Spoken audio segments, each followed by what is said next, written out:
आप देख रहे हैं श्री हरि कृपा आश्रम चैनल। संस्थापक स्वामी श्री हरि चैतन्य पुरी जी महाराज।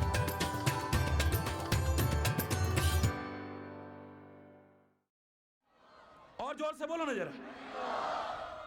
अग्नि के 7 फेरे लेकर के जिन्होंने जीवन भर साथ निभाने की कसमें खाई थी, अब बुढ़ापे में उनकी औलाद ने उनको अलग अलग कर दिया है।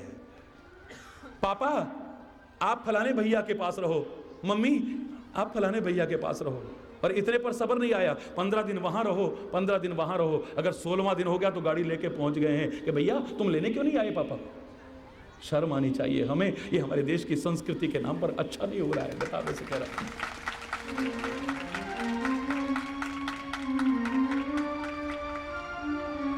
इस भारत की संस्कृति को समझो, भारत की इस राष्ट्र की मर्यादाओं को समझो और इन्हें अपनाने की कोशिश करो। अंधे होकर के पाश्चात्य संस्कृति की तरफ मत भागो। यही कारण है कि आप जो अपने प्रति उपकार करते हैं उनके उपकारों को भी भूल जाते हो। माता पिता ने उपकार किए, उनको भूल गए आप। राष्ट्र के प्रति आपके दायित्व थे, राष्ट्र का आपके ऊपर कितने उपकार हैं इस देश के, आप उनको भूल गए हैं। संतों महापुरुषों के संस्कृति के कितने उपकार हैं, आप उनको भूल गए हैं। परमात्मा ने अनंत उपकार आप पर किए, आप तो उनको भी भूल गए हैं। अरे हमारे देश की संस्कृति देखो, जो सिखा रही है कि सामने साक्षात परमात्मा भी अवतार लेकर के आए, तो सिखा रहा है कि किसी के छोटे से उपकार को भी कभी भूलने की कोशिश मत करो। तुम तो अनंत उपकारों को भूल जा रहे हो, प्रभु के उपकारों को, गुरु के उपकारों को, माता पिता के उपकारों को, राष्ट्र के उपकारों को भूल जा रहे हो। देश की संस्कृति देखिए, राम कहते हैं प्रति उपकार करो का तोरा, सन्मुख होए न सकत मन मोर। हे पवन पुत्र, तूने जो उपकार मेरे पर किया है, मैं इसका बदला कभी चुका नहीं सकता हूं। मैं हमेशा के लिए तेरा ऋणी हो गया हूं, कर्जदार हो गया हूं तेरा। जामवंत कहते प्रभु उपकार तो आपका है, एहसान तो आपका है कि आपने सेवाएं स्वीकार की हमारी। आप तो पता नहीं राई को पर्वत बना दो, पर्वत को राई कर दो, ऐसे हनुमान पता नहीं कितने तैयार कर दोगे। आप तो किसी से भी काम करवा सकते हो। मूकम करोति वाचालम पंगुम लंघयते गिरिम यत् कृपा तमहं वंदे परमानंद माधवम। ये तो हनुमान पर आपका एहसान है कि आपने उसकी सेवाएं स्वीकार की हैं। इसका कोई एहसान नहीं है। लेकिन देखिए हमारे परमात्मा के अवतार भी क्या सिखा रहे हैं, किसी के किए छोटे से उपकार को भी कभी भूलो मत। मैं हमेशा के लिए कर्जदार हो गया हूं इसका। और खाली यहीं पर नहीं कहा है, यह नहीं कि आज तो कह दिया और कल भूल गए, उसके बाद भी कहा है। जब जब उसने कोई उपकार किया तब तब कहा है। और इतना ही नहीं, अयोध्या में पहुंच गए हैं, लंका के बाद तो आज सबका परिचय करवा रहे हैं। और जब सबका परिचय करा रहे थे, नंबर आया हनुमान का, तो अभी तक नहीं भूले हैं। भरत भैया कपि से उऋण हम नाही, हे भरत भैया कपि से उऋण हम नाही, कपि से उऋण हम नाही, कपि से उऋण हम नाही। भरत भैया कपि से उऋण हम नाही, हे भरत भैया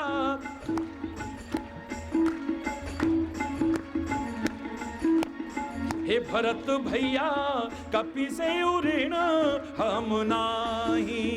भरत भैया सौ योजन मर्याद सिंधु की, सौ योजन मर्याद सिंधु की, लांग गयो क्षण माही, लांग हे भरत भैया कपि से ऋण हम नाही, भरत भैया हो भरत भैया कपि से ऋण हम, कपि से ऋण हम नाही, कपि से ऋण भरत भैया। हरि बोल। मैं सारा भजन नहीं सुना रहा, ना ही इतना समय है। भरत भैया कपि से ऋण हम नाही, इसका कर्ज हम कभी चुका नहीं सकेंगे। सारे लोग कहने लगे, बुजुर्ग लोग भी, हे प्रभु इसने कौन सा कर्जा आप पर चढ़ा दिया है? अरे नहीं, इसने बड़े अनंत उपकार किए हैं। 100 योजन सागर पार किया मेरे लिए, सीता की खोज करके लाया मेरे लिए, मेरा लक्ष्मण मूर्छित हो गया था, संजीवनी लेके आया मेरे लिए, अहिरावण उठा करके ले गया था हमको, ये पाताल लोक से बचा के लाया। कितने कहां तक गिनाऊं, इसके उपकारों का बदला मैं कभी चुका नहीं सकता हूं। भगवान कह रहे हैं, हरि बोल। परमात्मा का अवतार कह रहा है, हरि बोल। सब कहने लगे, प्रभु पहले तो इसने कोई उपकार आप पर नहीं किया, कोई एहसान नहीं किया है, कोई कर्ज नहीं चढ़ाया है आप पर। एहसान तो आपका है कि आपने सेवाएं स्वीकार की, लेकिन यदि आप मानते ही हैं कि इसने उपकार किया है, कर्ज चढ़ा दिया है, तो आप बताइए स्वामी, क्या कर्ज रखना अच्छी चीज है? हरि बोल। आप लोग बताइए, कर्ज रहना अच्छी चीज है क्या? प्रभु ने भी क्या कहा होगा, कर्ज रखना तो अच्छी बात। और आप कह रहे हो मैं हमेशा के लिए इसका ऋणी हूं। आप इसका कर्जा अगर समझ ही रहे हो, है नहीं, तो चुका क्यों नहीं देते हो? श्री राम कहते हैं मैं कर्जा चुकाना ही नहीं चाहता हूं। हरि बोल। मैं इसका कर्जा कभी चुकाना ही नहीं चाहता हूं। एक क्षण के लिए संशय में मत पड़िएगा। श्री राम के लिए तो मैं ऐसे शब्द सोच भी नहीं सकता। लेकिन एक बात बताइए, जो किसी का कर्जा न चुकाना चाहे उसे ईमानदार कहते हैं या? हरि बोल। श्री राम कहते हैं मैं इसका कर्जा नहीं चुकाना चाहता हूं। सबके मन में संदेह हुआ, हे स्वामी आप कर्ज क्यों नहीं चुकाना चाहते हो? आप इसके उपकार का बदला क्यों नहीं चुकाना चाहते हो? श्री राम की आंखों में आंसू आ गए हैं और गदगद कंठ से कहते हैं, मेरे प्यारे भाइयों, हे मेरे सखाओ, मैं सचमुच इसका कर्ज कभी नहीं चुकाना चाहता, हमेशा कर्जदार बना रहना चाहता हूं। क्यों नहीं चुकाना चाहते स्वामी? यही तो हम जानना चाहते हैं। कर्ज न चुकाना तो अच्छी बात नहीं है। बोले इसने उपकार कब किया था? जब मेरे ऊपर कष्ट आया था, संकट आया था, जब मैं मुसीबत में पड़ा था, तभी तो इसने मेरे पर उपकार किया था। अगर उस उपकार का बदला मैं चुकाना चाहूं, उस कर्ज को चुकाना चाहूं, तो तभी हो पाएगा जब ये कभी संकट में आए तो मैं इसकी मदद करूं। मैं तो चाहता हूं इस पर कभी संकट ही ना आए, जो मुझे इससे मदद करनी पड़े। हरि बोल। मैं नहीं चाहता इस पर कभी संकट आए और मैं इसके कर्ज को चुकाने की कोशिश करूं। कई बार अनजाने में हम लोग क्या बोल देते हैं, हमने कभी सोचा ही नहीं। हमारे लिए किसी ने छोटा सा उपकार किया और मान लो हम एहसान फरामोश नहीं हैं, हम अनग्रेटफुल नहीं हैं, तो हम क्या करते हैं? क्या कहते हैं? अबे तूने आज हमारे लिए पसीना बहाया है ना, हम खून बहा देंगे तेरे लिए। ये अच्छा कहा क्या? आपको अच्छा लगता है, मुझे अच्छा नहीं लगता। खून कब बहाएंगे? पहले खून बहाने की नौबत आए ना, इसके साथ खूब लड़ाई झगड़ा हो और नौबत यहां तक आ जाए कि खून खराबा हो जाए। अरे ये कहो कि परमात्मा करे तेरे पर इतना भी संकट ना आए कि कभी तेरे पर पसीना बहाना पड़े। मौका लगे तो खून बहाने में भी नहीं चूकेंगे, लेकिन परमात्मा तेरे लिए कभी पसीना बहाने की भी नौबत ना आए। हम तो ये चाहते हैं।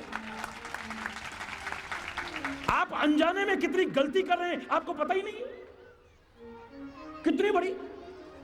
तूने पसीना बहाया, हम खून बहा देंगे तेरे लिए। अरे मौका आ जाए तो पीछे मत हटना, खून भी बहाने में पीछे मत हटना। इस राष्ट्र के लिए भी, जिन्होंने उपकार किए उनके लिए भी, इस धर्म के प्रचार के लिए भी, इस संस्कृति की रक्षा के लिए भी, किसी की रक्षा के लिए भी कभी पीछे हटने की कोशिश मत करना। लेकिन इस तरह का भाव आना तो आपके चिंतन को गिरा रहा है, आपने सोचा ही नहीं कि अनजाने में मैं अपने उस उपकार करने वाले के लिए कितने बड़े संकट को निमंत्रण दे रहा हूं। तूने पसीना बहाया, मैं खून बहा दूंगा तेरे लिए। ना ना ना ना ना ना मेरे प्यारे बच्चों, कभी मत करना ऐसा। मेरे भाइयों, मेरी बहनों, कभी सोचना भी मत ऐसा। मौका लगे तो चूकना मत। फिर तो गुरु गोविंद सिंह की तरह कह उठना कि अगर ऐसी नौबत आ जाए तो शूरवीर हम कम नहीं है, लेकिन हमारी शूरवीरता दूसरों पर जुल्म ढाने के लिए नहीं है, हिंसा फैलाने के लिए नहीं है, आतंक फैलाने के लिए नहीं है। हम लड़े हैं, शूरवीर हैं हम, लेकिन हमारे शूरवीरता की परिभाषा क्या है? जो लड़े दीन के हेत सूरा सोई, वो शूरवीर है जो दीन के लिए, दीनों की रक्षा के लिए, धर्म के लिए और राष्ट्र के लिए लड़ता है। और अगर ऐसी नौबत आ जाए तो पुरजा पुरजा कट मरे तो न छाड़े खेत सूरा सोई, वही शूरवीर है। फिर लालच ना करिए अपनी जान की भी। हरि बोल। एक जनरल आया करते थे मेरे पास आर्मी के, तो वो कहते थे, मैं सैनिकों से कहता हूं ये मत कहा करो कि हम मर जाएंगे, कोई इस राष्ट्र की तरफ कोई आंख उठाएगा उसकी आंखें निकालने के, उसे मार देंगे। हाँ, मौका लगे तो कायर मत बनना, पीठ पर गोली मत झेलना, छाती पर गोली झेलना, लेकिन तुम घर से ही सोच करके जाओगे हम मरेंगे राष्ट्र के लिए। क्यों? इस राष्ट्र को जो तोड़ने की कोशिश करेंगे, मैं अपने सैनिकों से कहा करता था, उनको खत्म कर देंगे, इस राष्ट्र की तरफ आंख नहीं उठाने देंगे। क्योंकि ना तो मेरी मां चिड़िया है, भारत सोने की चिड़िया है, और ना ही हम बुलबुल हैं। बड़े अच्छे शब्द लगे थे मैंने, और मैंने अपने शब्दों में से ढाला, फिर पूरे राष्ट्र के सामने ये विचार दिया और सबने अपनाया इसे। हमारी मां को कोई चिड़िया कहे हमें बुरा लगता है, लेकिन हमारी मां भारत माता के लिए हम खुद चिड़िया कह रहे हैं, किसी को हम क्या कहेंगे? शर्म करो। और वो भी निर्जीव चिड़िया, भारत को सोने की चिड़िया और खुद बुलबुल। मैं इस रचनाकार का एहसान कभी भूलूंगा नहीं, जिसने हमारे राष्ट्र के लिए एक बड़ी महान रचना दी है, सारे जहां से अच्छा हिंदुस्तान हमारा। और हरि चैतन्य इस जीवन के अंतिम क्षण तक इसे गाने में कभी संकोच नहीं करेगा, मैं चैलेंज करके कह रहा हूं। लेकिन इसकी शोभा बढ़ाने के लिए एक बुलबुल तो क्या, एक चींटी भी हमें कह दो, हमें कोई संकोच नहीं है। लेकिन इसकी तरफ अगर कोई बुरी नजर दौड़ाए, हमारी मां की तरफ बुरी नजर दौड़ाए, तो मां फिर ना हमारी चिड़िया है, ना हम बुलबुल हैं, हम वो सिंह हैं जो उसकी आंखें और उसकी आंतें भी निकालने की हिम्मत रखते हैं। ऐसी भावना रखो अपने मन में। विश्व बंधुत्व का भाव रखती है संस्कृति।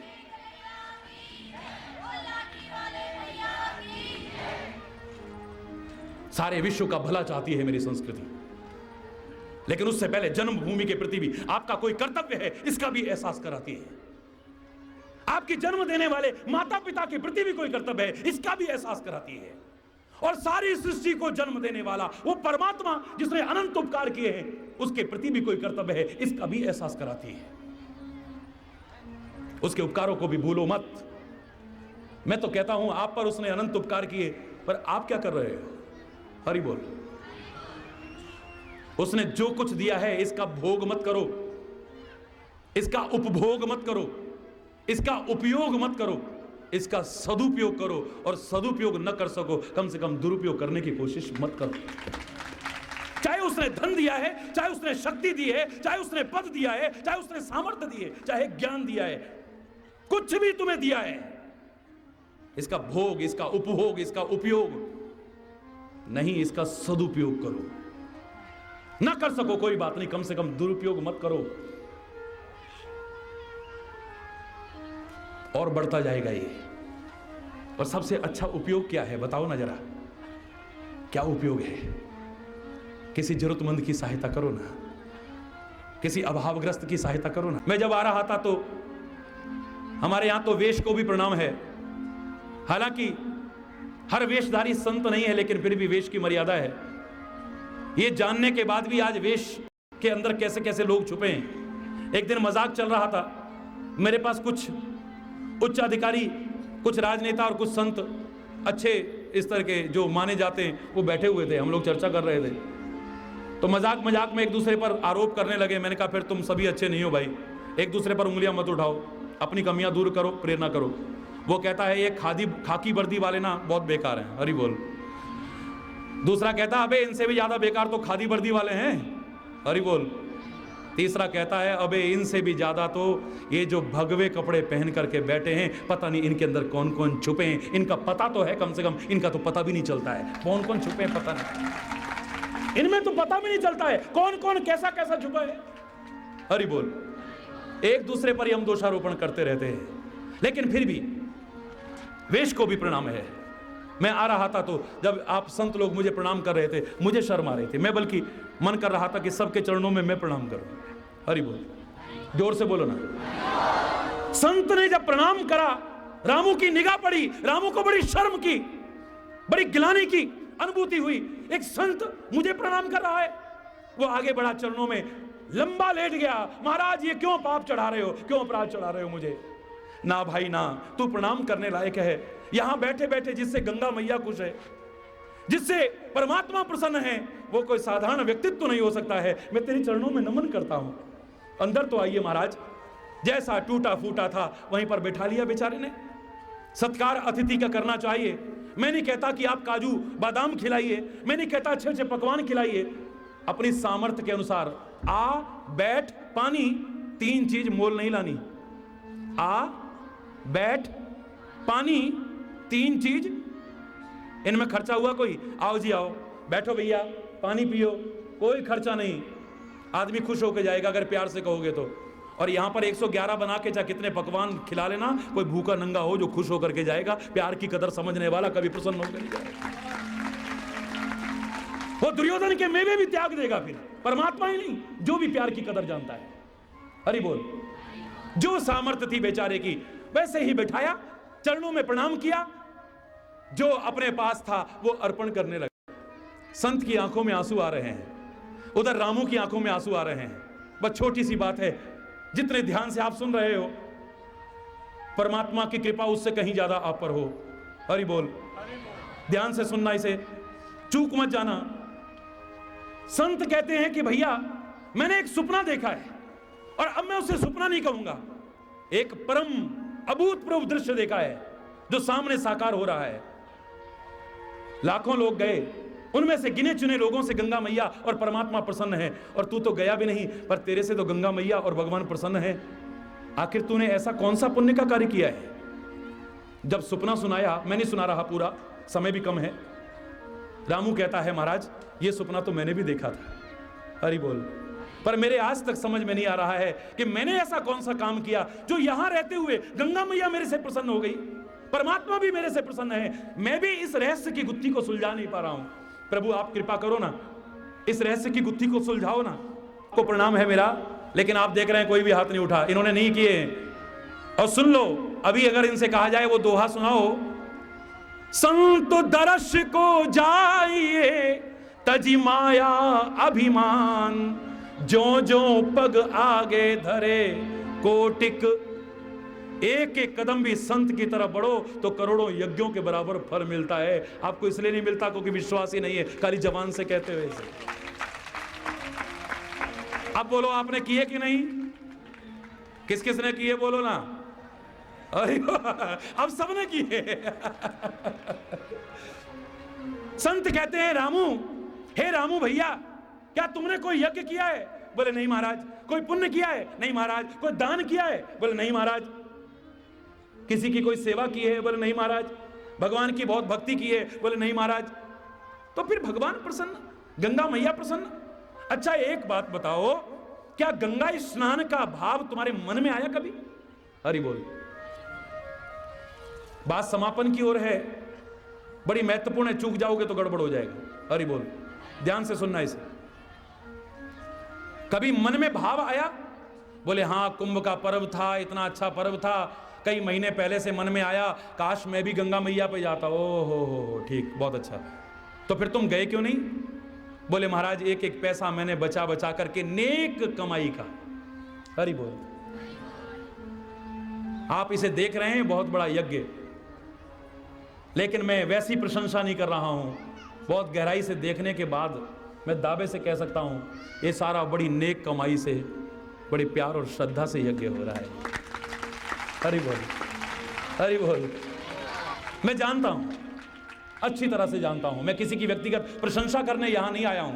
मैं तो धर्म का प्रचार करने आया हूं, अपने देश की संस्कृति का प्रचार करने आया हूं, मानवता के सिद्धांत का प्रचार करने आया हूं, प्रेम, एकता और सद्भाव का सिद्धांत आपको बताने आया हूं, उसी का पाठ पढ़ाने आया हूं जिसे हम भूलते चले जा रहे हैं। कहा करते थे, है प्रीत जहां की रीत सदा, मैं गीत वहां के गाता हूं, भारत का रहने वाला हूं, भारत की बात सुनाता हूं। ये मेरे भारत की एक विशेषता थी जिसे आज हम अपने से दूर करते चले जा रहे हैं। तेरे मन में कभी आया? बोले हाँ आया था महाराज, और मैंने कोशिश की अपनी नेक कमाई में से एक एक पैसा बचाया, कंजूसी की, खाने में, पहनने में, हर तरह से कंजूसी करके इतना पैसा इकट्ठा कर लिया था कि मैं गंगा जी जाता, स्नान करता, कुछ दान पुण्य करता और वापस भी घर पे सब परिवार आ सकता था। पैसा भी था, मन में भी था, तो फिर तुम गए क्यों नहीं? बड़ा शर्म महसूस करता हुआ गर्दन नीचे झुका के संकोच पूर्वक कहता है, महाराज घटना ही कुछ ऐसी हो गई कि मैं नहीं जा पाया। कि ऐसा क्या हो गया? शर्म आ रही है? नहीं बताओ। मेरी पत्नी गर्भवती हो गई थी महाराज। हरि बोल। अगर वो नहीं जा सकती थी तो तुम चले जाते ना राम। बोले महाराज मैंने सोचा भी था कि पत्नी के पास अपने परिवार के कुछ लोगों को छोड़ करके जब मन में आया है और सामर्थ्य भी हो गई है तो मैं हो जाता हूं, लेकिन फिर भी मैं जा नहीं पाया। पर मुझे अब कोई अफसोस नहीं है नहीं जाने का। क्या मतलब? क्या कहना चाहते हो तुम?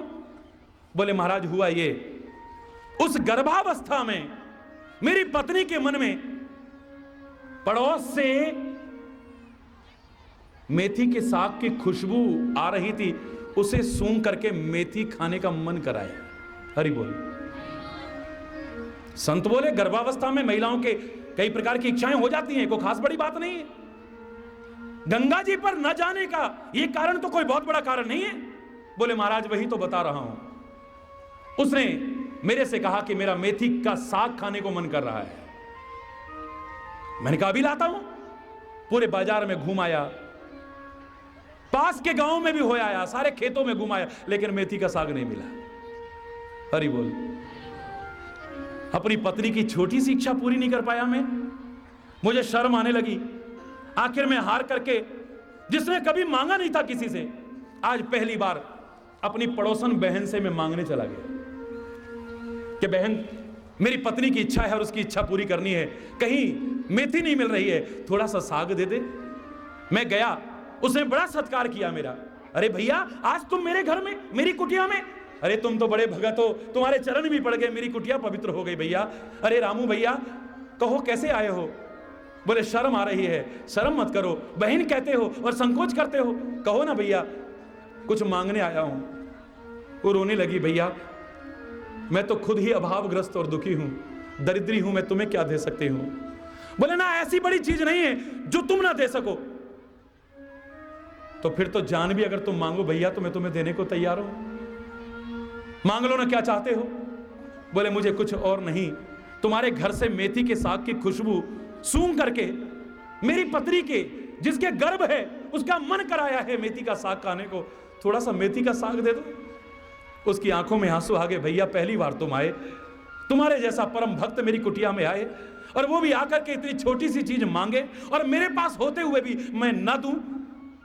मेरा तो मन कर रहा है मर जाऊं तो ज्यादा अच्छा है। क्यों? होते हुए तुम देना क्यों नहीं चाहती? बोले तुम बड़े भक्त हो भैया, लेकिन साग बड़ा अपवित्र है। तुम तो बड़ी पवित्र आत्मा हो रामू भैया, इतना अपवित्र साग है कि मैं तुम्हें नहीं दे सकती हूं। क्यों, झूठे हाथ लग गए क्या?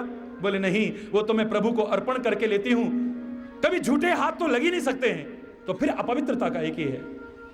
बताना तो नहीं चाहती थी भैया, अगर तुम पूछते हो तो बता देती हूं। डरते डरते कह रही है, आंखों में आंसू भरे हुए हैं, कहती भैया 6 दिन हो गए हमारे घर के किसी भी सदस्य के अंदर अन्न का एक दाना नहीं गया। भीख भी मांगी तो नहीं मिली, ठोकरें मिली हैं, अपमान मिला है, मजदूरी मांगी नहीं मिली है। आखिर में मैंने पति से आज कह दिया था कि मैं अपने बच्चों को भूख से बिलखते देखकर मरते नहीं देख सकती हूं। आज अगर तुम घर में कुछ लेकर के ना हो तो खाली हाथ मत लौटना, मत आना इससे घर में, कहीं चले जाना, मैं भी अपने बच्चों के साथ मर जाऊंगी। मन में बड़ी ग्लानि रखता हुआ मेरा पति गया। उसने कहा कि जब पत्नी ने कह दिया कि अगर कुछ लेकर के ना हो तो वापस मत आना, इससे तो मर जाना बेहतर है। मेरे पति ने बाद में मुझे ऐसा बताया, आत्महत्या का विचार लेकर के वो जा रहा था, रास्ते में शमशान पड़ा, एक मुर्दे को लेकर के लोग वहां आए थे, और मुर्दे को जब रखा तो देखा कि मुर्दे के ऊपर इतना सारा मेथी का साग रखा हुआ था। पता नहीं कोई अंतिम इच्छा रही होगी। मैंने ढोंग किया, पाखंड किया, मेरे पति ने बताया मुझे, मैंने झूठ मूठ उस मुर्दे को प्रणाम करने के बहाने वो मेथी का साग चुरा लिया। चुरा करके लाया हुआ साग है, मुर्दे के ऊपर रखा हुआ साग है। इतना अपवित्र साग रामू भैया तुम्हें कैसे दे सकती हो? रामू कहता वो दो भी मत दो बहन, मैं अभी आया। मैं वापस घर में गया, हे स्वामी जी, मेरे पास जो गंगा स्नान के लिए पैसे इकट्ठे किए हुए थे उससे कुछ मैंने अन्न खरीदा, कुछ वस्त्र खरीदे, कुछ उनके घर के लिए और सामान खरीदा। ला करके कहा अगर बहन मुझे मेरी बनती हो ना, मुझे अपना भाई मानती हो, मना मत करना, ये स्वीकार कर लेना। महाराज वो सारे पैसे उसके परिवार की सार संभाल के मैंने खर्च कर दिए। गंगा स्नान करके भी शायद मुझे वो आनंद ना आता जो आज उस परिवार को कुछ देख करके मुझे आनंद आया। शायद गंगा स्नान करके भी मुझे वो आनंद ना आता। हो सकता है शायद गंगा पर जाकर के भी गंगा मैया और परमात्मा मेरे से खुश ना होता। लेकिन जब मैं सारे पैसे खर्च करके लौटा, मुझे अफसोस नहीं कि मैं गंगा जी पे नहीं जा पाया। मेरा आनंद ले रहा था मन, हिलोरें उठ रही थी अंदर आनंद की। और जब मैं रात को सोया तो जो स्वप्न महाराज आप बता रहे हैं वही स्वप्न मैंने भी देखा है। अगर मेरे पास सामर्थ्य है और मैं किसी की मदद न कर सकूं, दिखावों पर हम लोग कितना खर्च कर देते हैं, हरि बोल, आडंबरों में हम कितना खर्च कर देते हैं, व्यर्थ में। जीवन रहते अपने माँ बाप को, बुजुर्गों को एक एक रोटी के टुकड़े के लिए तरसता छोड़ते हैं, उनके मरने के बाद 50-50 गांव को निमंत्रण देते हैं। हरि बोल। लगता है मजाक उड़ा रहे हैं कि पिताजी तुम तो एक एक रोटी के टुकड़े के लिए तरसते तरसते मर गए, लेकिन तुम्हारे नाम पर देखो लोग चटकारे ले लेकर के पकवान खा, ये कर रहे हैं, क्या कर रहे हैं, दिखावे कर रहे हैं। अगर हमने इंसानियत को नहीं अपनाया है, अगर हमारे अंदर मानवता नहीं आई है, सच्चे अर्थों में हम किसी के दर्द को नहीं पहचाने हैं, हम इंसान कहलाने के अधिकारी नहीं हो सकते, कभी भी नहीं हो सकते हम लोग। ना संत कह सकता है, ना कोई महापुरुष कह सकता है ऐसा, ना हमारे शास्त्र कह सकते हैं। परमात्मा के अनंत उपकारों को याद करते हुए, अपना कर्म उसका नाम लेते हुए, विचार पूर्वक करते हुए, जो शक्ति, जो साधन, जो पद, जो सामर्थ्य, जो जीवन आपको मिला है, इसका सदुपयोग करने की कोशिश करना है। ना कर सको कम से कम दुरुपयोग करने की कोशिश मत करना। आप सदुपयोग कर सकें, आपका जीवन निरर्थक न जाए, आपका जीवन सार्थक हो जाए, आप आपस में प्रेम, एकता और सद्भाव को निरंतर बढ़ावा देते रहें। जो समाज में तोड़ने की और बांटने की नीच, घृणित, कुत्सित साजिशें कर रहे हैं, आपसी प्यार और सद्भाव का वातावरण पैदा करके एक करारा तमाचा ऐसी ताकतों के मुंह पर मारें, तब आपका इस भारत में, मैं कह रहा हूं आपका ही नहीं, पूरे भारत का नाम फिर से बहुत ऊंचा होगा। मैं कह सकता हूं कि मेरा भारत बहुत ऊंचा है, सारे जहां से अच्छा हिंदुस्तान हमारा, मैं कह सकता हूं, फिर दावे से कह सकता हूं।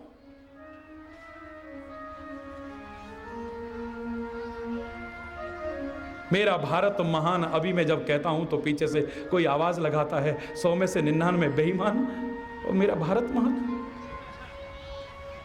राष्ट्र की महानता इसकी लंबाई चौड़ाई से नहीं है, राष्ट्र की महानता इसमें रहने वाले लोगों से नहीं है, राष्ट्र की महानता उसमें रहने वाले लोगों के चरित्र से है, उसकी नैतिकता से है, उनकी राष्ट्रीयता और मानवता से, आपसी प्यार, एकता और सद्भाव से, संस्कृति को अपनाने से है। जिस राष्ट्र के नागरिकों का कोई चरित्र नहीं है वो क्या महान होगा, हम क्या राष्ट्र। भारत तो महान है, भारत महान रहेगा, लेकिन हमें खोजना पड़ेगा अपने आप को। इसको महानता के उस उच्च शिखर पर बनाए रखने के लिए हमारा क्या योगदान है। जिस देश में लोगों का चरित्र नहीं है वो राष्ट्र कभी महान नहीं हो सकता है। मेरे प्यारे बच्चों, खोजें हम लोग अपना जीवन, हम कहां ले जा रहे हैं, किस दिशा में अपने जीवन को ले जा रहे हैं। मेरा बच्चा इंजीनियर बन जाए, हर कोई चाहता है। मेरा बच्चा डॉक्टर बन जाए, हर कोई चाहता है। मेरा बच्चा वकील बन जाए, हर कोई चाहता है। मेरा बच्चा बहुत बड़ा राजनेता बन जाए, अफसर बन जाए, हर कोई चाहता है। आप चाहते हैं, मैं कहता हूं परमात्मा करे आपके नहीं, सारे संसार के बच्चे, सबके बच्चे उन्नति के शिखर पर आगे बढ़ते जाएं। मैं परमात्मा से प्रार्थना करता हूं। लेकिन मैं इतना जरूर कहूंगा, अगर उनके अंदर चरित्र ना हुआ, उनका कोई कैरेक्टर ना हुआ, तो उनका बनना ना बनना बेकार हो जाएगा।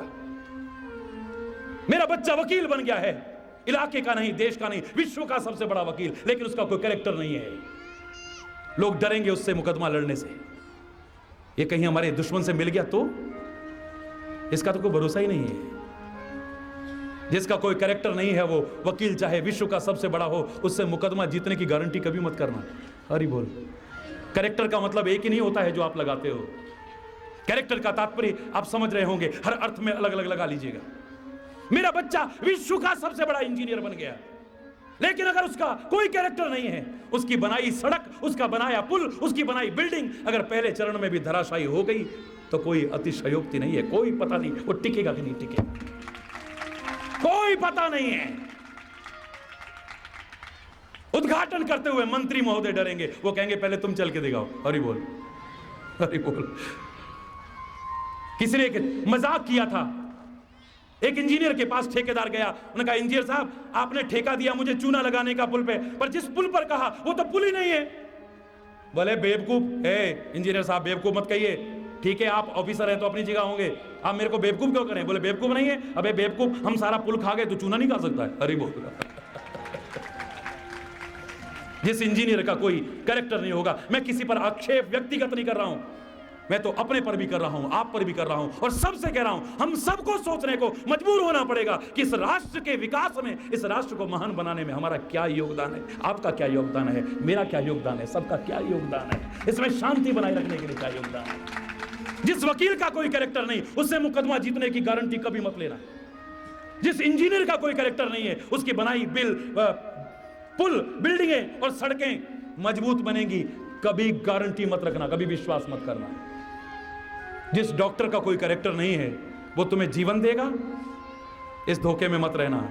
कितने भेड़िए ऐसे पैदा हो गए हैं जो ऑपरेशन के बहाने किडनियां भी निकाल लेते हैं, बच करके रहना।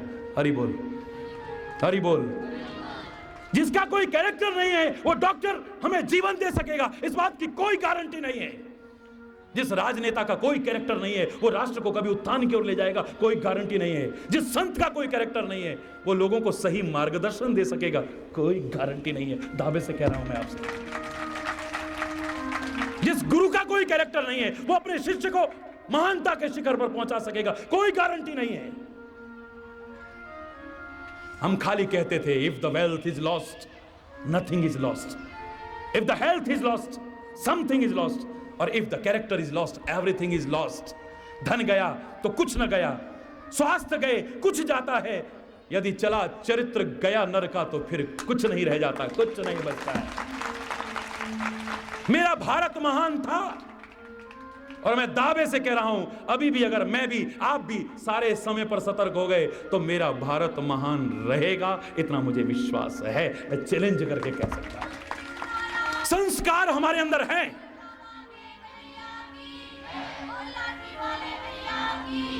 सारे ही बेकार हो गए मैं नहीं कहता हूं, बीज नाश अच्छाई का हो गया मैं नहीं कहता हूं, चरित्र कहीं पर है ही नहीं मैं नहीं कहता हूं, राष्ट्रीयता और मानवता कहीं है ही नहीं मैं कभी नहीं कह सकता हूं। कारगिल के टाइम में आपने दिखा दिया आपके अंदर राष्ट्र के लिए क्या जज्बा है। यहां बैठे बैठे आपने सीमा के उन सैनिकों को कह दिया, अरे ओ सैनिकों लड़ो तुम, हम तुम्हारे साथ थे, आज भी हैं और तुम्हारे साथ रहेंगे। आपने सिद्ध करके दिखा दिया है। तुम्हारे अंदर उदारता भी है, तुम्हारे अंदर अच्छाई भी है, बस जागृत करने की आवश्यकता है।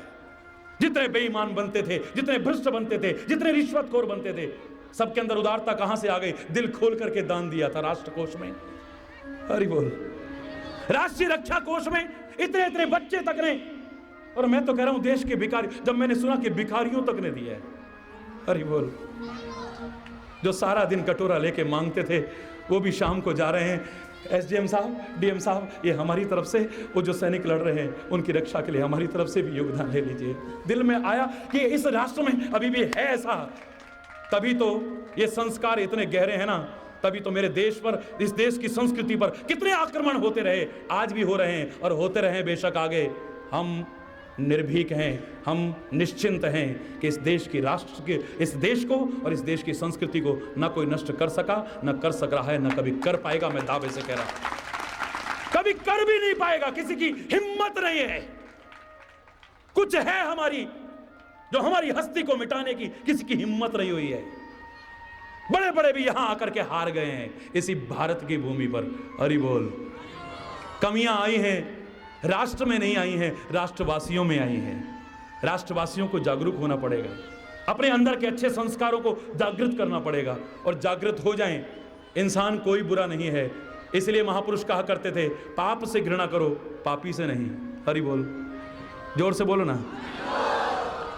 व्यक्ति बुरा नहीं है, शराब आ गई है इसलिए शराबी है, आदमी शराबी नहीं है। जुआ आ गया इसलिए जुआरी है, अधर्म आ गया इसलिए अधर्मी है, कुकर्म आ गया इसलिए कुकर्मी है, बुराई आ गई है इसलिए बुरा आदमी है। आदमी बुरा नहीं है, ये अच्छाई फिर से जागृत हो। सुमति कुमति सबके उर रही, सुमति भी है कुमति भी है सबके अंदर, बस सुमति जागृत हो जाए। और जहां सुमति तहां, सारे बोलिए ना, जहां सुमति तहां संपत्ति नाना।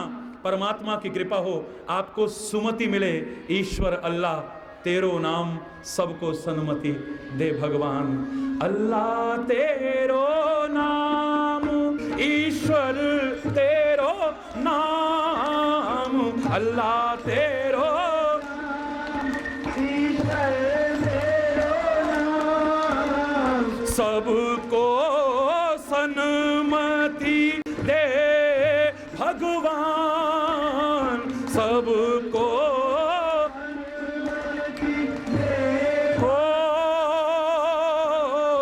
सबको सन्मति दे भगवान, सबको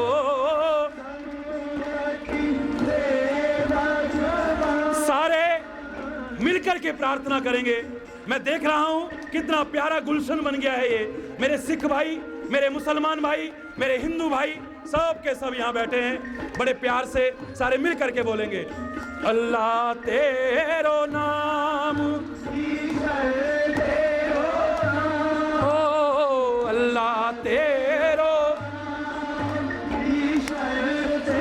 हाथ उठा के सबको सन्मति दे, ओ सबको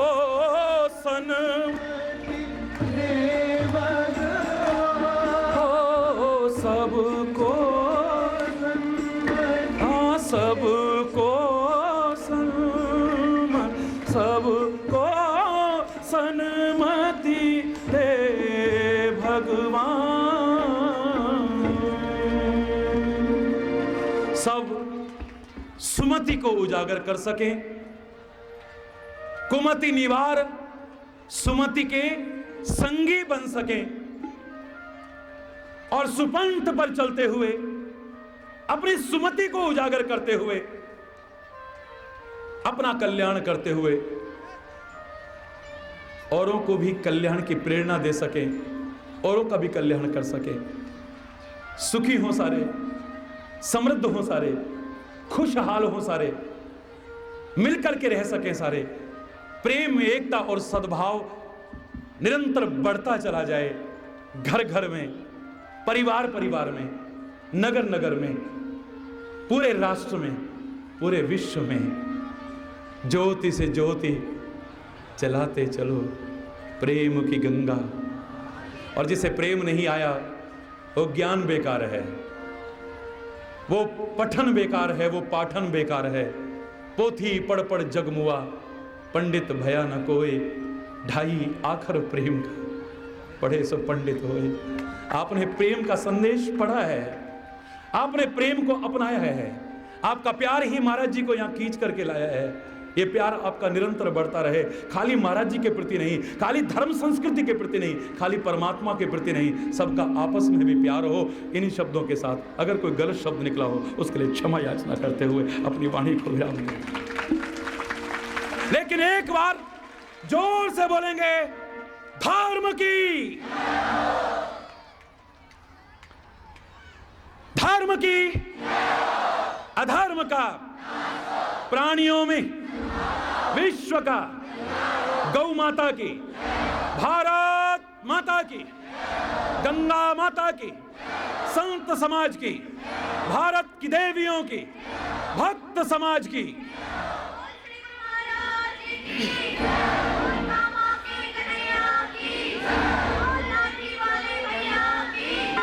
बोलो वृंदावन बिहारी लाल की जय, जय जय श्री राधे।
संसार सब दुखिया रहे न को, यह अभिलाषा हे प्रभु मेरी पूर्ण हो। विद्या बुद्धि धन धान्य से वंचित रहे न को, यह अभिलाषा हे प्रभु मेरी पूर्ण हो। सर्वे भवन्तु सुखिनः, सर्वे सन्तु निरामयः, सर्वे भद्राणि पश्यन्तु, मा कश्चित् दुःखभाग् भवेत्, मा कश्चित् दुःखभाग् भवेत्।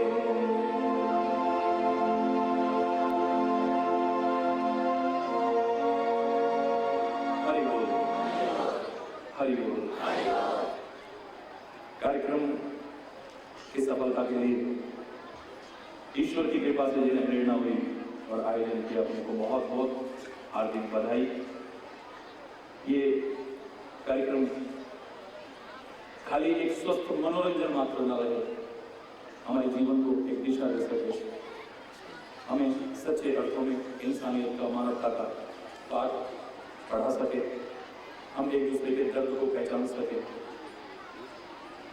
राष्ट्रीयता और मानवता हमारे अंदर जागृत हो, आपसी प्रेम एकता सद्भाव जागृत हो, सारे विश्व में शांति हो, क्योंकि अशांतस्य कुतः सुखम, अशांत व्यक्ति को कहीं सुख नहीं। परमात्मा आपके अंतर में शांति दे, आपके बाहर शांति हो। ये भारत विश्व शांति का अग्रदूत रहा है और मैं दावे से कह रहा हूं कि वो दिन दूर नहीं, अशांत हो चुके इस भारत में फिर से शांति होगी, इस पतझड़ में फिर से बसंत आएगा और यहीं से फिर विश्व शांति का संदेश सारे विश्व में गूंजेगा। वो दिन दूर नहीं है। व्यवसाय बनाकर नहीं, निस्वार्थ भाव से चंद लोग भी इस संस्कृति का अगर प्रचार प्रसार करने में जुट जाएं तो वो दिन दूर नहीं रहेगा।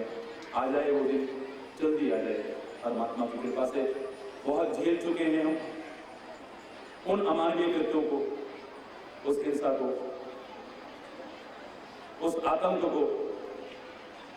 खौफ में जीते हुए हमारा जीवन कैसा बन चुका है सब जानते हैं।